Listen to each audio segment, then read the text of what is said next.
Scholar child channel पर आपका स्वागत है। आज हम लोग एक रे ऑप्टिक्स का क्वेश्चन है वो पढ़ेंगे। तो सीधे इधर उधर की बात छोड़कर सवाल पर ही आते हैं। सवाल आपके सामने है। सवाल है, एक पारदर्शी कांच के गोले की त्रिज्या 6 सेंटीमीटर है। एक गोला है पारदर्शी कांच का जिसकी त्रिज्या 6 सेंटीमीटर है। ये गोला हमने बना लिया और इस तरीके से इसकी त्रिज्या 6 सेंटीमीटर है। तो ये इसका, अगर इस गोले का सेंटर है तो ये ध्रुव से इसकी ये दूरी पूरी कितनी है? 6 सेंटीमीटर। ये सवाल में दे रखा है। कह रहा गोले के केंद्र से 3 सेंटीमीटर की दूरी पर वायु का एक छोटा बुलबुला है।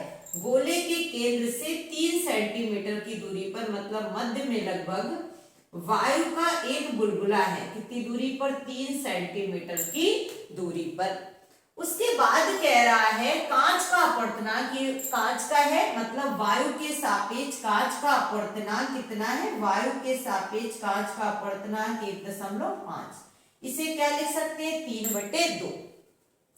अब कह रहा है तो बुलबुले के निकट वाले पृष्ठ, निकट वाला पृष्ठ ये है, दूर वाला पृष्ठ यहां से ये होगा, क्योंकि इस वस्तु की तरह है ये वायु का बुलबुला। तो वस्तु से ये निकट वाला पृष्ठ ये है ना, दूर वाला पृष्ठ ये है।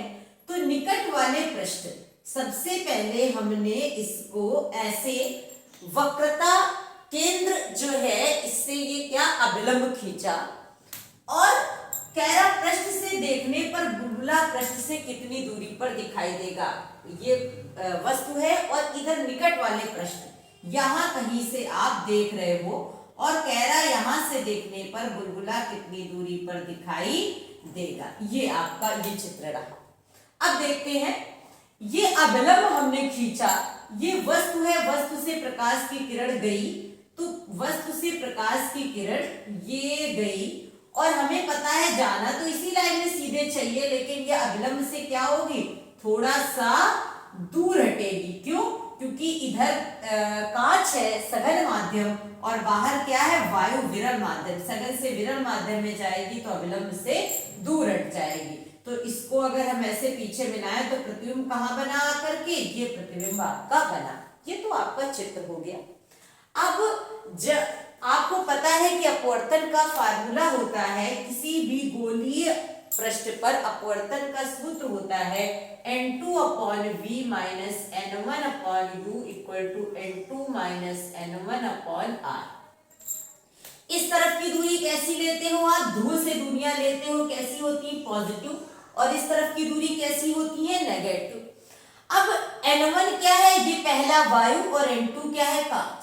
लेकिन n2 जो है आपका वायु के सापेक्ष कांच का दिया गया है, लेकिन प्रकाश की किरण कहां से जा रही? कांच से वायु में। तो n2 क्या होगा? कांच के सापेक्ष वायु का, मतलब GNA अपवर्तनांक। तो पलट जाएगा ANG। तो ये क्या हुआ? 2/3। इसे हम क्या लिखेंगे? n2 = 2/3। तो n2 की जगह क्या आ गया? 2/3 और ये क्या हो गया?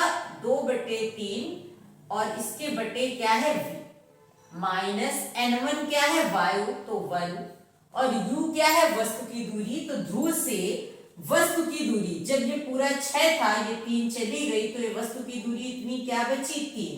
और हमने आपसे कहा उधर की दूरी पॉजिटिव, इधर की दूरी नेगेटिव, तो प्लस ही लिख दिया 3 बराबर n2 फिर वही है कांच के सापेक्ष वायु का, तो 2/3 n1 1 और r उधर ही है ना त्रिज्या, तो 6।